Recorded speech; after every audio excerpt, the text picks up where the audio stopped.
आज हम बात करेंगे इस वीडियो में नीट 2025 में जो पेपर आया था उसके सॉल्यूशन की। ऑलरेडी अपन ने एक वीडियो बनाया है, कुछ सॉल्यूशंस अपन ने किए हैं और रिमेनिंग क्वेश्चंस को आज अपन 1 बाय 1 करके देखते हैं। तो 15th क्वेश्चन तक अपन ने प्रीवियस वीडियो में कवर किया था। आज अपन बात करेंगे क्वेश्चन नंबर 16 से। क्वेश्चन नंबर 16 में आपको क्या गिवन है, ध्यान से सुने। इसमें दे रखा है कि to an AC power supply of 220 volt 50 hertz, यानी कि अपन को वोल्टेज दे रखा है, दैट इज ERMS दे रखा है और 50 हर्ट्ज फ्रीक्वेंसी दे रखी है। Resistor of 20 ohm, capacitor of reactance 25 ohm and inductor of reactance 45 ohm are connected in series, यानी कि R दे रखा है, XL दे रखा है, XC दे रखा है, यानी कि और तीनों सीरीज में कनेक्टेड है। यानी कि R का मतलब क्या हो गया, R दे रखा है that is the resistance of register, ये दे रखा है अपन को 20, और उसके बाद में XC दे रखा है that is resistance of capacitor, और उसके बाद में XL दे रखा है that is resistance of inductor. तो हमारे पास तीन कंपोनेंट है और तीनों सीरीज में लग रहे हैं। एक रजिस्टर लग रहा है 20 ओम का, एक कैपेसिटर लग रहा है जिसका रिएक्टेंस दे रखा है आपको कितना दे रखा है, दैट इज 25 ओम, ये दे रखा है अपन को 25 ओम, और उसके बाद में एक इंडक्टर दे रखा है जिसका रेजिस्टेंस अपन को दे रखा है दैट इज रिएक्टेंस अपन को दे रखा है। तो एक इंडक्टर लग रहा है 45 ओम का। ओवरऑल मेरे कहने का मतलब है कि हमारे पास जो सर्किट है वो सीरीज LCR सर्किट है। सीरीज के अंदर अपन को एक L लग रहा है इंडक्टर जिसका इंडक्टेंस दे रखा है, एक C लग रहा है यानी कि कैपेसिटर जिसका कैपेसिटेंस दे रखा है, एक R दे रखा है यानी कि रजिस्टर जिसका रेजिस्टेंस दे रखा है। LCR सीरीज सर्किट हो गया। इसके बाद में आगे हमारे से पूछा है कि इस सर्किट के लिए आपको बताना है the corresponding current in the circuit and phase angle between current end voltage, यानी कि करंट एंड वोल्टेज के बीच में फेज एंगल बताना है और करंट बतानी है। एक तो अपन को I फाइंड आउट करना है, एक फेज डिफरेंस पता करना है I और V के बारे में। तो सबसे पहले अपन चर्चा करते हैं I की। अगर अपन I की बात करते हैं तो I का जनरल फॉर्मूला में लगाता हूँ I = E/R, लेकिन ध्यान से देखिए तो यहाँ R कौन होगा, तो प्योर रजिस्टिव सर्किट है तो रेजिस्टेंस R होता है, यानी कि रजिस्टर है केवल तो उसका रेजिस्टेंस R, लेकिन इंडक्टर है तो उसका रेजिस्टेंस XL और कैपेसिटर है तो उसका रेजिस्टेंस XC। लेकिन हमारे पास कोई सिंगल एलिमेंट नहीं है, हमारे पास तीनों हैं, तो उस टाइम पे जो रेजिस्टेंस हो जाएगा वो कितना हो जाएगा, वो Z होता है जिसको अपन इम्पीडेंस बोलते हैं। यानी कि I = E/R लगेगा। अगर केवल रजिस्टर होता है तो उसका रेजिस्टेंस R होता है, इंडक्टर होता है तो XL होता है, और कैपेसिटर होता है तो उसका रेजिस्टेंस XC होता है। लेकिन यहाँ पर प्योरली R, L और C नहीं है, तीनों लगे हुए हैं। तो तीनों अगर कंबाइंड में सीरीज में लगे हुए होते हैं तो टोटल जो रेजिस्टेंस होता है वो Z होता है जिसको इम्पीडेंस बोलते हैं। तो यहाँ पर तीनों के अकॉर्डिंग टोटल रेजिस्टेंस लिख दिया तो टोटल रेजिस्टेंस Z हो गया। E की वैल्यू अपन को दे रखे, E दे रखा है 220, तो यहाँ पर अपन ने पुट किया 220, और Z हमारे पास कितना है, तो Z का जो फॉर्मूला होता है वो होता है, तो साइड में Z निकाल लेते हैं अलग से। तो Z का फॉर्मूला होता है √R² plus XL minus XC का होल स्क्वायर। यहाँ पर R की वैल्यू आपको दे रखी है 20, तो 20 का स्क्वायर हो जाएगा हमारे पास, प्लस XL माइनस XC, तो XL है 45 और XC है 25, तो यहाँ से फिर से बन जाएगा 20 का होल स्क्वायर। तो ओवरऑल देखा जाए तो 20 का होल स्क्वायर क्या हो जाएगा, तो ये हो जाएगा हमारे पास 20 का होल स्क्वायर ट्वाइस, तो 20 का होल स्क्वायर बाहर आ जाएगा यानी कि 20 बाहर आ जाएगा और अंदर हमारे पास बन जाएगा √2। तो ये हमारे पास आ जाएगा, ये वैल्यू आ गई। इस वैल्यू को यहाँ पुट करते हैं तो यहाँ पर अपन रखा 20 और यहाँ पर रखा अपन ने √2, 0 से 0 कैंसिल आउट हो गया, हमारे पास आया 11/√2। और इसको फर्दर सोल्व करेंगे तो 11 और 1/√2 कितना हो जाता है, 0.707 होता है। तो अगर ध्यान से देखें तो इसका आंसर कितना आ जाएगा, अगर मैं 0.7 तक लिखता हूँ तो इसका आंसर आ जाएगा दैट इज 7.7। ये हमारे पास आंसर होगा। और इसके बाद में फेज एंगल अपन को निकालना है, तो फेज एंगल का फॉर्मूला हमारे पास होता है tan phi = XL minus XC/R होता है। तो XL माइनस XC, तो XL माइनस XC कितना हो गया, दैट इज 20 हो गया, डिवाइडेड बाय R कितना है, दैट इज ऑल्सो 20 हो गया। तो 20 कैंसिल आउट हो गया 1, यानी कि फेज डिफरेंस हमारे पास हो जाएगा 45, फेज डिफरेंस हो गया 45। तो ये हमारे पास रहेगा। देखते हैं इसका कौन सा ऑप्शन रहेगा। तो इसका जो ऑप्शन है वो हमारे पास रहेगा दैट इज 7.8 और 45, सेकंड ऑप्शन रहेगा 7.8 एम्पियर और 45 डिग्री फेज एंगल। इसके बाद में अपन नेक्स्ट क्वेश्चन की बात करते हैं, that is question number 17। Question number 17 में आपको क्या गिवन है, इसमें दे रखा है कि the sun rotates around its centre once in 27 days, यानी कि सन अपने एक्सिस पे रोटेट कर रहा है और उसका जो टाइम पीरियड बता रखा है कि एक्सिस के अबाउट घूमने में टाइम लग रहा है उसको, एक पूरा टाइम पीरियड है 27 डेज का। आगे बोल रहा है what will be the period of revolution if the sun were expand to twice its present radius without any external influence, यानी कि अगर उसकी रेडियस को ट्वाइस कर दिया जाए तो उसका टाइम पीरियड कितना हो जाएगा, ये अपन को कैलकुलेट करना है। और बोल रखा है कि सन जो है वो एक स्फेयर है, ठीक है, तो ये हमारे पास आ जाएगा। तो सबसे पहले अपन बात करते हैं कि जो टाइम पीरियड रहेगा उसका कितना दे रखा है। तो पहले जो टाइम पीरियड है वो दे रखा है आपको 27 डेज, ये आपको दे रखा है कि सबसे पहले इनिशियली जो टाइम पीरियड है दैट इज़ 27 डेज, ये आपको गिवन है। अच्छा, अब इसमें होगा क्या क्या कॉन्सेप्ट लगेगा, तो नो डाउट इसमें दे रखा है कि एक्सटर्नल कोई भी फोर्स नहीं लगेगा, केवल रेडियस को बढ़ा दिया गया है, तो बाहर से ना कोई फोर्स लग रहा है ना कोई टॉर्क लग रहा है। इसका मतलब क्या हो जाएगा, अगर बाहर से कोई टॉर्क नहीं लग रहा है तो इसका एंगुलर मोमेंटम कंजर्व रहेगा। तो एंगुलर मोमेंटम कंजर्व रहेगा, एंगुलर मोमेंटम मतलब एल, यानी कि एल जितना इनिशियल रहेगा एल उतना ही फाइनल रहेगा। कहने का मतलब अगर नेट फोर्स जीरो होता है तो बॉडी सेम स्टेट में होती है, यानी कि उसका मोमेंटम में कोई चेंज नहीं आएगा। Law of conservation of momentum में बताता है कि मोमेंटम सेम रहेगा if net external force is zero. Similarly इसमें बोल रखा है कि अब बॉडी घूम रही है तो फोर्स की जगह अपन बात करेंगे टॉर्क की, और टॉर्क कितना होगा, तो इसमें दे रखा है कि बाहर से कोई भी टॉर्क नहीं लग रहा है, तो अगर बाहर से कोई टॉर्क नहीं लगेगा तो मोमेंटम की जगह एंगुलर मोमेंटम कंजर्व हो जाएगा। ठीक है, ये होता है law of conservation of angular momentum कि इफ नेट टॉर्क आउटसाइड से लगने वाला जीरो है तो उस कंडीशन में एंगुलर मोमेंटम कंजर्व रहेगा। अब हमें पता है एल जो होता है वो आई ओमेगा होता है, दैट इज़ आई ओमेगा, और ये भी हो जाएगा आई ओमेगा। ये हो जाएगा इनिशियल केस के लिए और ये हो जाएगा फाइनल केस के लिए। आई जो होता है वो मोमेंट ऑफ इनर्शिया होता है, आई मोमेंट ऑफ इनर्शिया, और ओमेगा जो होता है वो एंगुलर वेलोसिटी होगी। मोमेंट ऑफ इनर्शिया कितना हो जाएगा, तो moment of inertia solid sphere है तो उसका होता है 2/5 mr², 2/5 mr² multiply with omega कितना हो जाएगा, 2π/t हो जाएगा, 2π/t इज इक्वल टू, फिर से अपन ने लिख दिया इधर इसका फाइनल मोमेंट ऑफ इनर्शिया, तो फिर से स्पेयर ही है 2/5 mr²। अब ध्यान से देखिए 2/5 कांस्टेंट रहेगा, m मास वही रहेगा लेकिन रेडियस डबल कर दी तो 2r का स्क्वायर कर देंगे ये। उसके बाद में मल्टीप्लाई विथ कितना हो जाएगा ओमेगा 2π/t, 2π वो का वही रहेगा, और टाइम पीरियड पहले t1 था और बाद में टाइम पीरियड t2 हो जाएगा। कॉमन चीज़ें कैंसिल आउट हो जाएगी, 2/5 m कैंसिल आउट हो जाएगा, इधर r² है, इधर हो जाएगा 2r का यानी कि 4r², इधर लिखता हूँ ये 4r² बन गया था। अगर ये 4r² बनता है तो r² से r² इधर कैंसिल आउट हो जाएगा, तो इधर हमारे पास बचेगा 4, और 2π से 2π कैंसिल आउट हो गया। ध्यान से देखें इधर क्या बचा, इधर बचा 1/t1, और इधर क्या बचेगा हमारे पास, दैट इज़ 4 और डिवाइड बाई t2, तो t2 कितना हो जाएगा 4 × t1, t2 is equals to 4 times of t1, और t1 कितना दे रखा है अपन को 27 डेज, 27 को इससे मल्टीप्लाई कर दो, ये हो जाएगा दैट इज़ 108। ये इसका करेक्ट ऑप्शन रहेगा। ये था क्वेश्चन नंबर 17। देखते हैं कौन सा ऑप्शन बनता है इसका। इसका ऑप्शन बन रहा है हमारे पास 4th option, correct one. Okay, इसके बाद में अपन बात करते हैं, नेक्स्ट हमारे पास आ रहा है क्वेश्चन नंबर 18।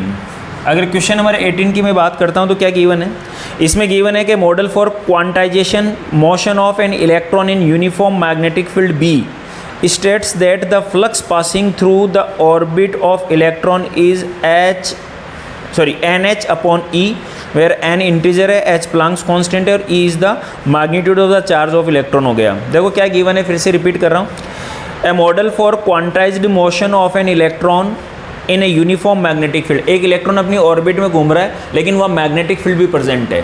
ठीक है, तो लेट अस सपोज यहाँ बता रहा हूँ कि इलेक्ट्रॉन मान लो ऐसे घूम रहा है, ठीक है, और यहाँ मैग्नेटिक फील्ड प्रेजेंट है, तो आगे जाके बोल रहा है कि जो मैग्नेटिक फील्ड है ये इलेक्ट्रॉन घूम रहा है, यहाँ अपन ने बना दिया सेट दिस इज इलेक्ट्रॉन, मान लो, ठीक है, एक इलेक्ट्रॉन इस तरीके से घूम रहा है और इन ए यूनिफॉर्म मैग्नेटिक फील्ड।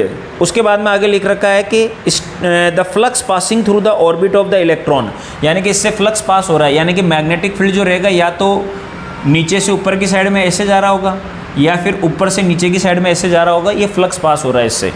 ठीक है, और इस फ्लक्स की वैल्यू आपको गिवन है, तो ये जो फाई है फ्लक्स, इसकी वैल्यू दे रखी है NH/E दे रखा है। ओके, आगे अपन को क्या गिवन है, आगे अपन को बोल रहा है कि according to this model the magnetic moment of electron in lowest energy state will be, magnetic moment निकालना है इसका, magnetic moment of revolving electron. तो सबसे पहले ध्यान से देखें, मैग्नेटिक मोमेंट का जो फॉर्मूला रहता है वो होता है NIA, n number of orbit, number of turns होता है, तो नंबर ऑफ टर्न कितना होगा तो इलेक्ट्रॉन वहीं घूमेगा, तो नंबर ऑफ टर्न 1 रहेगा। इसके बाद मैं I की बात करता हूँ, I होता है Q/T, तो Q हो जाएगा चार्ज, E और T हो जाएगा टाइम।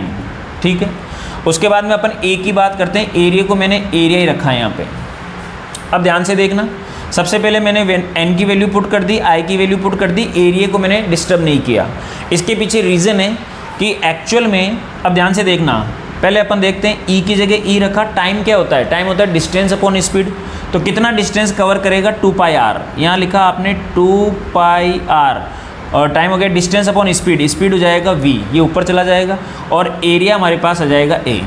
अब रीज़न क्या है कि एरिया क्यों नहीं पुट कर रहा हूँ, क्योंकि ऑप्शन में एरिया दे नहीं रखा था, तो इस एरिया की जगह अपन को सब्सटीट्यूट करना पड़ेगा एरिया की वैल्यू। अब एरिया कहाँ से आएगा, तो यहाँ पर हमें फाई दे रखा है, तो फाई का फॉर्मूला होता है हमारे पास BA, क्योंकि एंगल 0 बन रहा है, ठीक है। अब यहाँ से मैं एरिया कैलकुलेट करता हूँ, तो एरिया हमारे पास क्या होगा, एक्चुअल में फाई होता है BA cos theta, theta is the angle between B and A, तो B किधर हो जाएगा ऊपर, और एरिया वेक्टर B किधर हो जाएगा ऊपर, तो एंगल 0 था इसलिए लिखा मैंने cos 0 1 हो गया। अब यहाँ से एरिया निकालते तो क्या बन जाएगा, यहाँ से बन जाएगा NH/BE, ये बन जाएगा NH/BE, ये एरिया बन जाएगा। इस एरिया को मैं यहाँ पुट करता हूँ, ध्यान से देखना, E multiply with V, divide में आ गया हमारे पास 2 पाई आर, और एरिया हमारे पास आ जाएगा NH/BE। ध्यान से देखें तो E से E कैंसिल आउट हो जाएगा हमारे पास, तो हमारे पास क्या बचेगा, M इज इक्वल टू हमारे पास बचा NHV divided by 2 pi R multiply with B।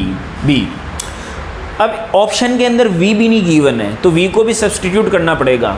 तो जब इलेक्ट्रॉन इस तरीके से घूम रहा है तो V कितना आ जाएगा हमारे पास, तो मैग्नेटिक फील्ड में आपको पता है कि अगर मैग्नेटिक फील्ड के अंदर इलेक्ट्रॉन सर्कुलर घूम रहा है, तो उस कंडीशन के अंदर क्या होगा, सर्कुलर घूम रहा है तो सेंट्रीपिटल फोर्स mv²/r होता है, और वो फोर्स कौन सा हो जाएगा, तो इसको गोल गोल घुमाने के लिए रेस्पॉन्सिबल कौन है, magnetic force, that is QVB। तो आपने इसको सोल्व किया होगा, तो यहाँ से हमें पता है कि V का जो फॉर्मूला आता है वो आता है QRB/m। तो यहाँ से V का फॉर्मूला लिखता हूँ मैं ये, तो ये हो जाएगा NH divided by 2 pi RB, और जो V वेलोसिटी है वो होगी QRB/m, QRB/m, ये हमारे पास आया। अब ध्यान से देखना, इधर यहाँ लिख रहा हूँ मैं इस चीज़ को कि हमारे पास जो मैग्नेटिक मोमेंट बना वो कितना बना, वो हमारे पास बना, तो यहाँ से हमने क्या किया, कौन कैंसिल आउट हो रहा है, Q हमारे पास है R से देखो R कैंसिल आउट हो गया, B से B कैंसिल आउट हो गया, Q हमारे पास कितना हो जाएगा E, तो हमारे पास हो जाएगा NHE, ओके। और उसके बाद में आ जाएगा 2 पाई m, डिवाइड में आ जाएगा 2 पाई m, ये हमारे पास आएगा। n number of lowest orbit के लिए इलेक्ट्रॉन कहाँ जाएगा, फर्स्ट ऑर्बिट में, उससे नीचे जा नहीं सकता, इसकी वैल्यू 1 पुट कर देंगे तो ये हो जाएगा HE divided by 2 pi m, ये हमारे पास करेक्ट ऑप्शन बनेगा। और देखते हैं ज़रा इसका कौन सा आंसर बनता है। इसका आंसर बन रहा है second option HE divided by 2 pi m।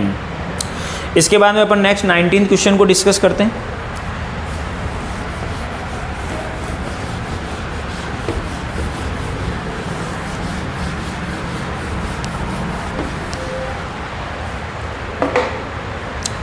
Okay, question number अगर 19 की मैं बात करूं तो एक इस तरीके का डायग्राम बना रखा है। यहाँ पर 3 मल्टीपल रोड लग रही है, ऐसे डायग्राम मैं पहले बना देता हूँ।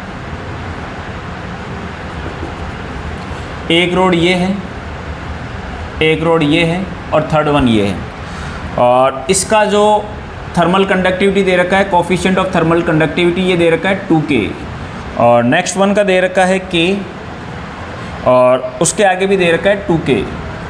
और उसके बाद में आपको यहाँ ये जो जंक्शन बन रहा है दोनों का, ये टेम्परेचर T1 पे है, ये टेम्परेचर T2 पे है, और ये फाइनल टेम्परेचर यहाँ T है, और उसके बाद में यहाँ पर 3T है। ओवरऑल इसमें पूछ रखा है कि T1/T2 का रेशियो बताइए, T1/T2 का रेशियो बताते हैं अपन। तो सबसे पहले हमें पता है कि तीनों रोड सीरीज में लग रही है, ये वाली, ये वाली, ये वाली, तीनों सीरीज में। तो सीरीज में करंट क्या होता है, सेम होता है, यानी कि हीट करंट सेम रहेगा। और हीट करंट क्या होता है, dQ/dt, that is KA delta T/L, KA delta T/L, ये सेम रहेगा, ठीक है। तो सबसे पहले ये फॉर्मूला यहीं लिख देता हूँ, ये तीनों के लिए लगाएंगे। तो पहले लगाता हूँ यहाँ पे, फिर लगाऊंगा यहाँ पे, और फिर देखते हैं हमारे पास अननोन क्वांटिटी कितनी है। तो 2 इक्वेशन बनाते हैं पहले एक बार के लिए, एक T1 अननोन है, एक T2 अननोन है, और T के रेस्पेक्ट में आंसर मिल रहा है। तो देखते हैं, तो पहले यहाँ लगाते हैं अपन। यहाँ मैंने लगाई K की वैल्यू कितनी 2K, A कितना A, KA डेल्टा T कितना होगा 3T - T1, K A delta T upon L, L कितना है एल। फिर ये यहाँ लगाते हैं अपन के A delta T upon L, के है, ए है, डेल्टा टी हमारे पास होगा T1 minus T2 divided by L, L हमारे पास एल है। सारी रोड आइडेंटिकल है, सबके एरियाज और लेंथ्स बराबर है। यहाँ से एक इक्वेशन हमारे पास बनेगी के बाई एल कैंसिल आउट हो जाएगा। यहाँ से हमारे पास हो जाएगा that is 6T minus 2T1 is equal to, ये हो जाएगा T1 माइनस T2। ध्यान से देखो, इस 2T1 को इधर भेजता हूँ मैं, तो इधर बचेगा 6T इज इक्वल टू, ये हो जाएगा 3T1 माइनस T2। ये हमारे पास इक्वेशन 1 बन गई। फिर इन दोनों के लिए फिर से इक्वेशन लगाते हैं, तो फिर से हो जाएगा K A delta T upon L, के ए डेल्टा टी, इसके लिए कितना हो जाएगा T1 minus T2 divide by L. और इन दोनों के लिए, इसके लिए क्या हो जाएगा K A delta T upon L, तो K A delta T T2 minus T upon L. यहाँ से ध्यान से देखें के ए एल कैंसिल आउट हो जाएगा, इधर बनेगा T1 माइनस T2 और इधर बनेगा 2T2 माइनस 2T। ध्यान से देखा जाए तो इस T2 को इधर भेज देता हूँ, या फिर इस T2 को इधर ले आते हैं, तो T1 minus 3T2 is equal to 2T, minus का 2T था, माइनस से मल्टीप्लाई कर देंगे तो ये हो जाएगा प्लस का, ये हो जाएगा प्लस का, ये हो जाएगा माइनस का। इसको दे दिया मैंने इक्वेशन नंबर 2। दोनों इक्वेशन को अपन सॉल्व करते हैं। दोनों इक्वेशन को सॉल्व कर रहा हूँ तो ध्यान से देखें, यहाँ पर था हमारे पास 6T is equal to 3T minus T2, और ये हो जाएगा that is 2T is equal to minus का T1 और प्लस का 3T2। एक वेरिएबल को अपन कैंसिल आउट करवा लेते हैं। पहले मान लो इस इक्वेशन को 3 से मल्टीप्लाई करवा लेते हैं, तो 3 से मल्टीप्लाई कराएंगे तो कैंसिल हो जाएगा। तो देखो यहीं पे कर रहा हूँ, 3 से मल्टीप्लाई होके ये बन जाएगा 6, 3 से मल्टीप्लाई होके ये बन जाएगा 3, और 3 से मल्टीप्लाई होके ये बन जाएगा 9। ध्यान से देखें तो ये हो जाएगा 12T, ये कैंसिल आउट हो जाएगा, और ये हमारे पास बन जाएगा दैट इज़ 8T2।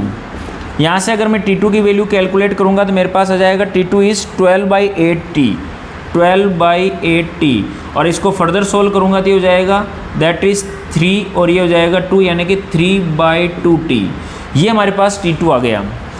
अब T2 आ गया तो T1 निकाल लेंगे, तो T1 निकालने के लिए कहीं पे भी पुट कर देते हैं, मान लो कि यहाँ पुट कर देते हैं, तो हमारे पास था 6T is equal to 3T1 minus T2, और T2 की वैल्यू कितनी ले रखी है अपन ने, ये वाला माइनस 3/2T, 3/2T।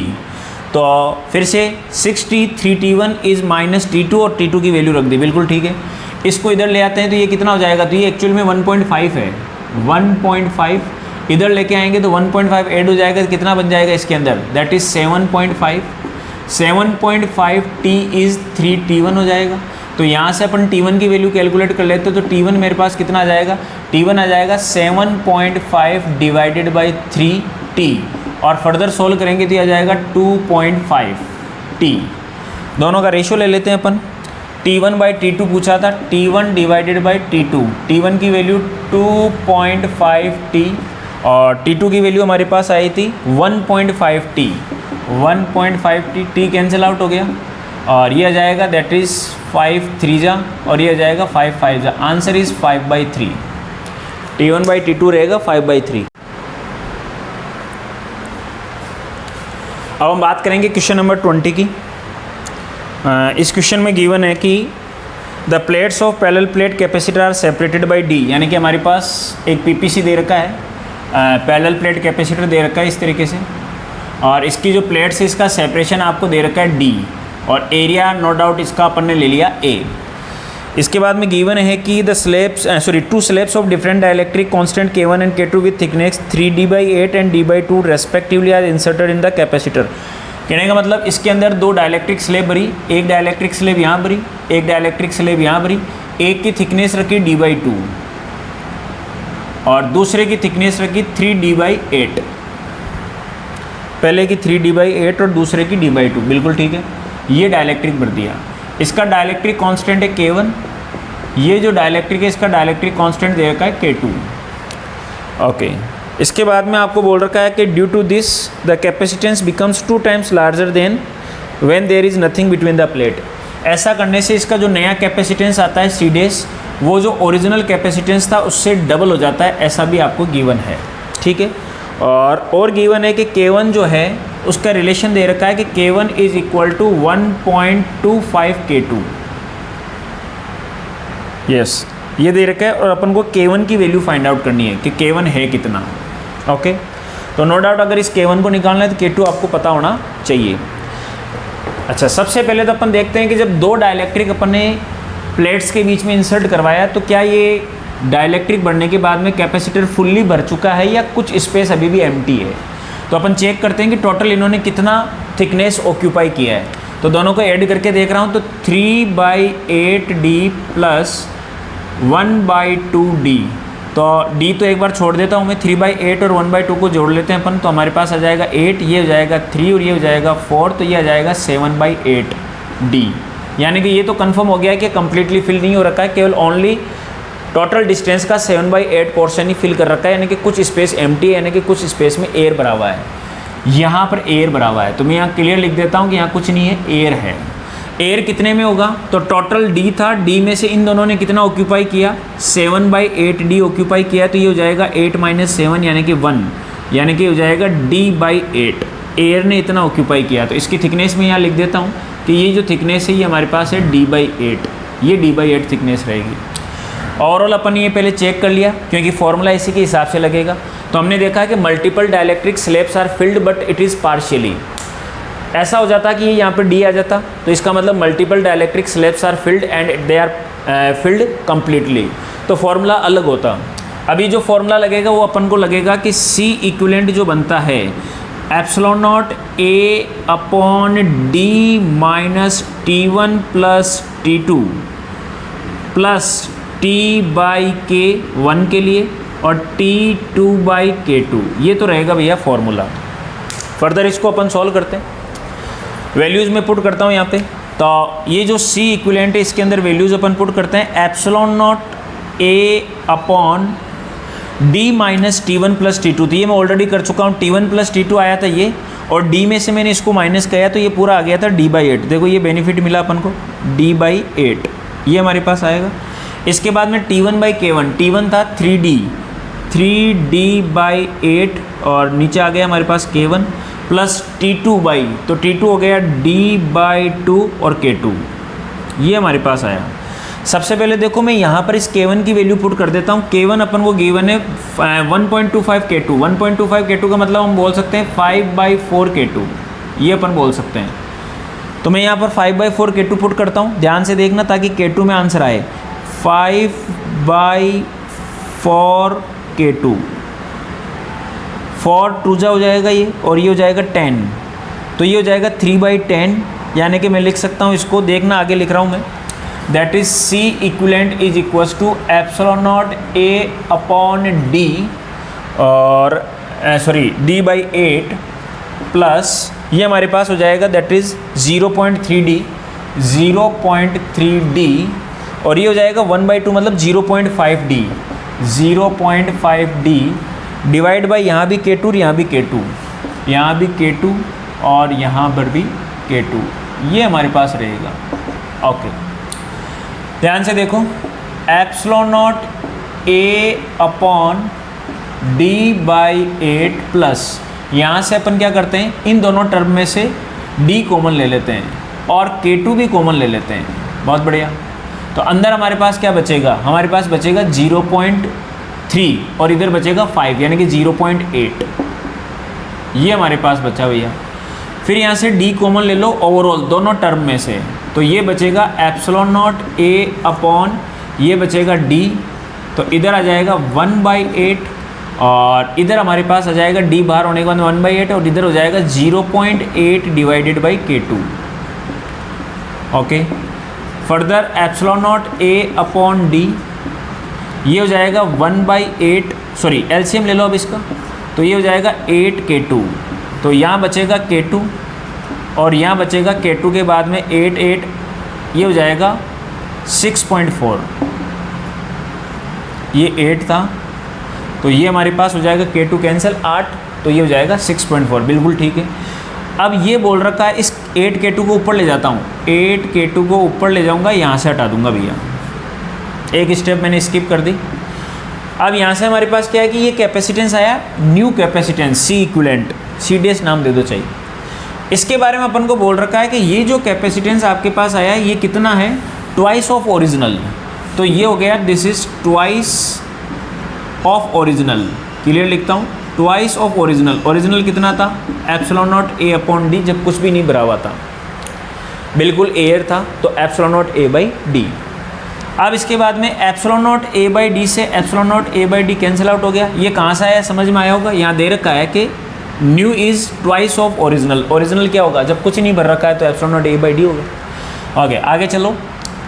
यहाँ से इधर आया हमारे पास 8K2 divided by K2 plus 6.4, इधर आया 2 से इसको कैंसिल आउट कर दो, ये हो जाएगा 4। तो हमारे पास बना 4K2 इज़ K2 प्लस 6.4, ये आ जाएगा 3K2 6.4, और K2 की वैल्यू जो आएगी वो आएगी 6.4 डिवाइड बाई 3, ये हो जाएगा 32, और ये हो जाएगा हमारे पास दैट इज़ 2 हो गया, और ये हो जाएगा 1। तो आंसर आएगा ऑलमोस्ट 2.1 के समथिंग। बट ये K2 था, एक बार ध्यान से देखना, ये K2 था, हमें K1 निकालना है। K2 इज़ 6.4 बाई 3, बट आपको K1 निकालना है, तो K1 क्या होगा, 5/4 बाई K2। तो इसको 5/4 मल्टीप्लाई विथ K2 यानी कि 6.4 डिवाइड बाई 3, ये K1 था भैया। अब इसको सोल्व करते हैं अपन। देखना, पॉइंट हटा के मैंने नीचे 0 लगाया, ये हो जाएगा 5 और ये हो जाएगा 6, और ये हो जाएगा 3 और ये हो जाएगा 32, और ये हो जाएगा 8/3। 8/3 को क्या लिख सकते हैं, दैट इज़ 2.66। ये आंसर आएगा भैया, 2.66। लेंथी सा क्वेश्चन था, और 2.66 इसका फर्स्ट ऑप्शन है, यानी कि अपन ने किया तो है, लंबा चौड़ा न्यूमेरिकल है, लेकिन आंसर सही आया हमारे पास। नेक्स्ट अपन बात करते हैं क्वेश्चन नंबर 21 की।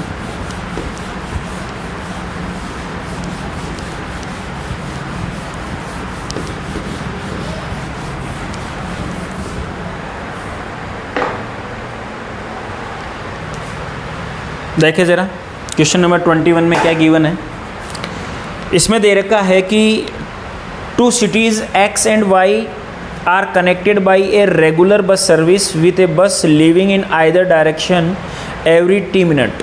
तो पहले तो अपन को दे रखा है कि क्वेश्चन नंबर 20 के अंदर 2 सिटी है, एक X है और एक Y है। तो यहाँ अपन ने बना लिया दिस सिटी इज़ X और दिस सिटी इज़ Y, और ये रोड जा रही है इसके बीच में, ठीक है, ये X, ठीक है। 2 cities X and Y are connected by regular bus service, दोनों के बीच में लगातार बस जा रही है, विद ए बस living in either direction every 10 minute, यानी कि 10 मिनट बाद में यहाँ से जाएगी, फिर 10 मिनट बाद में जाएगी, इधर से भी हर 10 मिनट बाद में जा रही है, इधर से भी हर 10 मिनट के बाद में जा रही है। Okay, a girl is driving scooty with A speed of 60 km/h in the direction X to Y। X से Y की तरफ एक गर्ल जा रही है। तो ध्यान से देखना, ये रोड बना ली अपन ने, और इस रोड पे ये मान लो कि स्कूटी लेके एक गर्ल इधर जा रही है, और इसकी जो स्पीड अपन को दे रखी है 60 km/h, ये दे रखा है 60 km/h, ये दे रखा है in the direction X to Y, ठीक है। नोटिस सेज दैट ए बस goes past her every 30 minutes in the direction of her motion.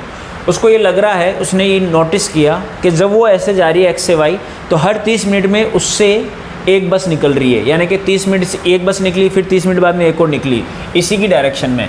तो इसकी डायरेक्शन में बस बना दी अपन ने। मान लो कि इसकी डायरेक्शन में बस जा रही है, ये बस आ रही है इसके पीछे पीछे, और ये जा रही है बस, इसका नाम दे रखा है, क्या नाम दे रखा है, बस का नाम नहीं दे रखा है, एवरी बस जा रही है 30 मिनट से, तो इसके आगे मैंने लिख दिया एवरी 30 मिनट, 30 मिनट के बाद में जा रही है। ओके, और क्या नोटिस किया कि every 10 minutes in opposite direction, इधर से भी एक बस आ रही है और हर 10 मिनट में इसको क्रॉस कर रही है, यानी कि ऐसे जा रही है तो इसको ऐसा पता चला कि हर 10 मिनट में एक बस गई, 10 मिनट बाद में फिर इसको क्रॉस कर रही है, फिर ऐसे क्रॉस कर रही है, और जब इधर से जा रही है सेम डायरेक्शन में, 30 मिनट में एक बस गई, फिर 30 मिनट में एक बस और गई, फिर 30 मिनट में एक बस और गई, ऐसे इसको नोटिस मिला, ऐसे इसने देखा, ऑब्जर्व किया।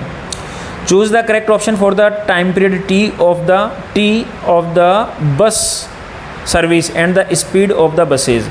आपको ये टी कैलकुलेट करना है भैया, हर टी मिनट के बाद में जो बस जा रही थी, इस टी को कैलकुलेट करना है कि कितने मिनट में बस जा रही है। देखना ज़रा कैसे सोल्व करते हैं इसको। ओके, ये रिलेटिव इन 1D का क्वेश्चन हो गया। तो सबसे पहले आप देखो कि ये जो बस है, मान लो पहले अपन सेम डायरेक्शन में चल रहे हैं, इधर मैं सॉल्यूशन कर रहा हूँ फॉर सेम डायरेक्शन, क्योंकि दो बसें चल रही है, एक तो चल रही है सेम डायरेक्शन में, एक चल रही है अपोजिट में। पहले अपन बात कर रहे हैं सेम डायरेक्शन के लिए। तो जो बस सेम डायरेक्शन में जा रही है, सोचे ज़रा ध्यान से कि जैसे मान लो यहाँ पर ये लेडी है, ये जो स्कूटी है वो यहाँ है, अब यहाँ से मान लो बस गई, फिर कितनी देर बाद में जाएगी, 30 मिनट बाद में। तो वो जो 30 मिनट का टाइम है उसमें वो स्कूटी कुछ तो आगे चलेगी, या फिर हम बोल सकते हैं कि 30 मिनट में वो कितना चला। जैसे मान लो कि यहाँ एक बस है, अभी ये बस इससे पार हो गई, अब 30 मिनट बाद में एक बस और आई, तो जब तक ये 30 मिनट बाद में ये बस आएगी तब तक पहले वाली बस ने कितना डिस्टेंस ट्रेवल किया ये कैलकुलेट कर लेते हैं। यानी कि एक बस यहाँ से अभी पार करके गई, यहाँ से अभी गई, अब 30 मिनट बाद में इसको और पार करेगी, तो जो पहले गई थी उसने 30 मिनट में कितना डिस्टेंस ट्रेवल कर लिया वो निकालें आप, कि पहले वाली बस ने 30 मिनट में कितना डिस्टेंस चल गई। तो डिस्टेंस कितना चलेगी, स्पीड मल्टीप्लाई विथ टाइम। तो डिस्टेंस चलेगी भैया स्पीड मल्टीप्लाई विथ टाइम।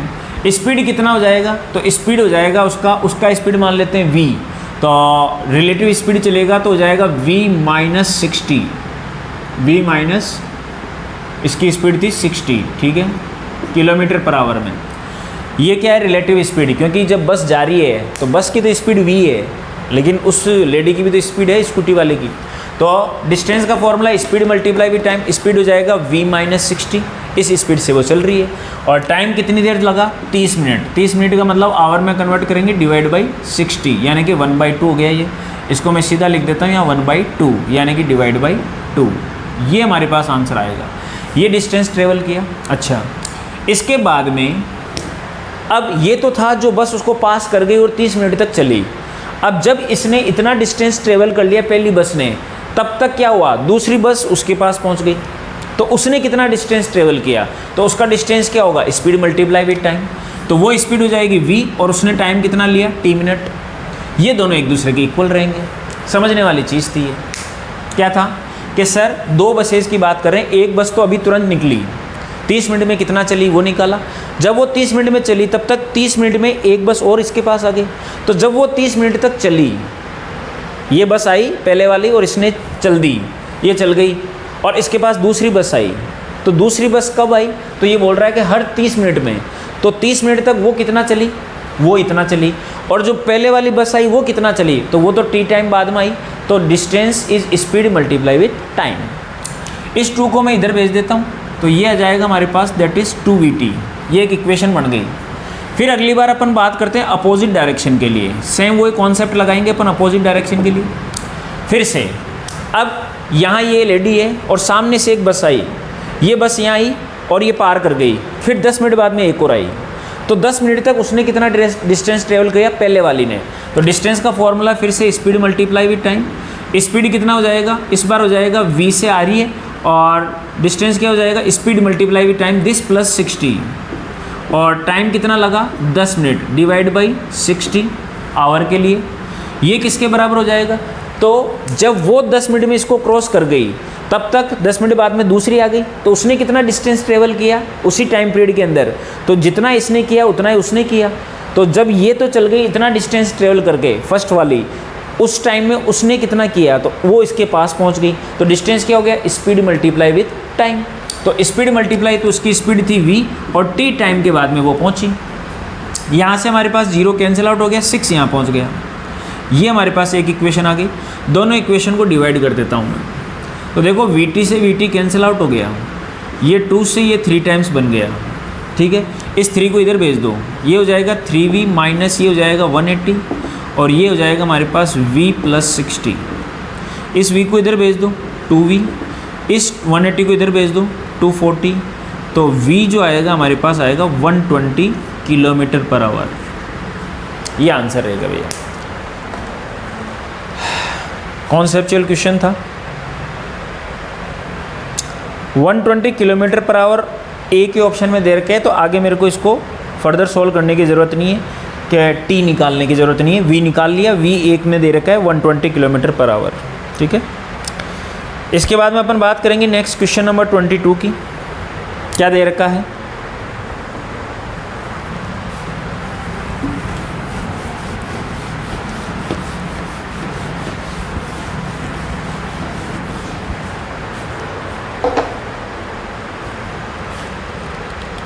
देखो क्वेश्चन नंबर 22 में दे रखा है uniform rod of mass 20 kg and length 5 metre leans against a smooth vertical wall making an angle 60 degree with इट।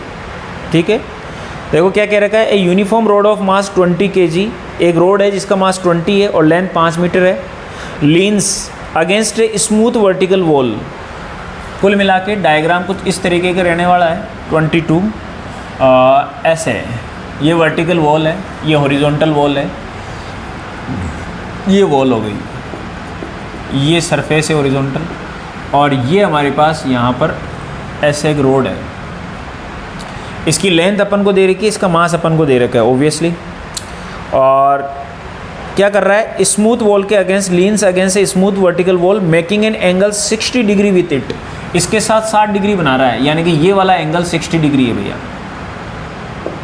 ठीक है, तो ये कितना हो जाएगा 30 डिग्री ऑब्वियसली। आगे क्या बोल रखा है कि the other and rest on the rough horizontal surface. Obviously rough horizontal surface पे होगा। The friction force that floor exert on the road is. ठीक है, यहाँ पर जो फ्रिक्शन लगेगा उसको कैलकुलेट करना है भैया। ओके, सबसे पहले सिचुएशन समझें क्या क्या हो रहा है। ये ऐसे है तो क्या होगा, नो डाउट नीचे mg लगेगा, यहाँ mg लग रहा है, यहाँ मैंने लिख दिया mg, m multiply with g। ठीक है, ओके, इस mg की वजह से क्या होगा, ये दबेगी तो यहाँ से एक रिएक्शन बनेगा, और दबेगी तो यहाँ से भी एक रिएक्शन बनेगा, एक्शन रिएक्शन। इसने दबाया तो दबाया कैसे, नीचे भी दबाया ओब्वियसली, प्रैक्टिकली सोचे आप, इसने कैसे दबाया, नीचे भी दबाया तो रिएक्शन मिला, और इधर भी तो दबाया तो इधर से भी रिएक्शन मिला। ये नॉर्मल रिएक्शन, इसको नाम दे दिया R1, और इस रिएक्शनल फोर्स को नाम दे दिया R2। ये हमारे पास आया। ओके, अब इसके साथ साथ क्या होगा, यहाँ पर फ्रिक्शन भी लग रहा है, नहीं तो ये गिर जाती। तो फ्रिक्शन किधर लगेगा, तो नो डाउट फ्रिक्शन इधर लगेगा, तभी तो ये बची हुई रहेगी। तो यहाँ फ्रिक्शन लगा, मैं नीचे बना देता हूँ, या फिर यहाँ थोड़ा सा डार्क बना देता हूँ। यहाँ फ्रिक्शन लग रहा है, ये फ्रिक्शन भी लग रहा है। ये ओवरऑल लगने वाले सारे फोर्सेज अपन ने बनाए हैं इस पर, जितने भी फोर्सेज लगे ऑब्वियसली। अब इनको अपन चेक करते हैं, तो देखना ज़रा ध्यान से। बॉडी ने नीचे जा रही है ना ऊपर जा रही है, इसका मतलब जितना नीचे लग रहा है उतना ऊपर लग रहा है, ना नीचे जा रही ना ऊपर जा रही है, यानी कि वर्टिकल डायरेक्शन में ना नीचे जा रही ना ऊपर जा रही, तो वर्टिकल डायरेक्शन में सेम स्टेट में, यानी कि नेट फोर्स 0 है। नेट फोर्स 0 का मतलब जितने भी फोर्सेज है उनका सम 0 के बराबर है। टोटल कितने फोर्सेज लग रहे हैं, एक नीचे लग रहा है एक ऊपर लग रहा है 180 पे, तो फॉर्मूला होगा a - b mg - r2, और ये नेट फोर्स हो जाएगा, और ये किसके बराबर होगा, 0 के। तो पहली इक्वेशन बन जाएगी कि mg जो है वो r2 के बराबर होगा सर। दूसरी इक्वेशन, ना बॉडी आगे जा रही है ना बॉडी पीछे जा रही है, यानी कि हॉरिजॉन्टल में भी बॉडी सेम स्टेट में है, तो यानी कि नेट फोर्स 0 हो जाएगा। तो नेट कितना होगा, R1 माइनस फ्रिक्शन F, और ये 180 है तो a - b यानी कि दिस माइनस दिस, ये नेट फोर्स होगा 0 के बराबर। तो क्या आ जाएगा, friction F is equal to R1 obviously.